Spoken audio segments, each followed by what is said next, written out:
Astarada qadın sahibkar sevgilisinin evinə hücum edərək ailə üzvlərini döyüb. Hadisə rayonun Maşqan kəndində baş verib.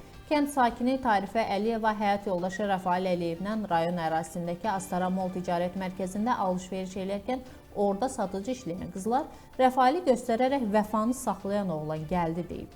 Bunu eşidən Rəfailin həyat yoldaşı Tarifə qızlara bu mənim ərimdir deyib və vəfanı söyüb. Həmin vaxt Vəfa mağazada olmayıb və iş yerinə gələrkən Tarifənin onu söydüyünü eşidib.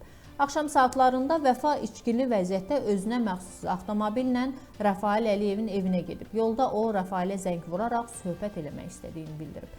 Rəfail isə evdə olmadığını deyib. Qadın Rəfailin həyətinə gedərək onun evinə hücum edib. Həyat yoldaşını təhqir eləməyə başlayıb. Tarifə və qızı onu evindən çıxarmağa cəhd eləsələr də mümkün olmayıb. Vəfa Tarifə və qızına xəsarət yetirib. Rəfailin tanışları və qonşuları hadisə yerinə gələrək Vəfanı evdən çıxara biliblər. Faktla bağlı cinayət işi başlanıb və iş məhkəməyə göndərilib. Məhkəmənin hökmü ilə Vəfaya qazancından dövlət nəfinə 20% məbləğində pul tutulmaqla 1 il müddətinə islah işləri cəzası təyin olunub.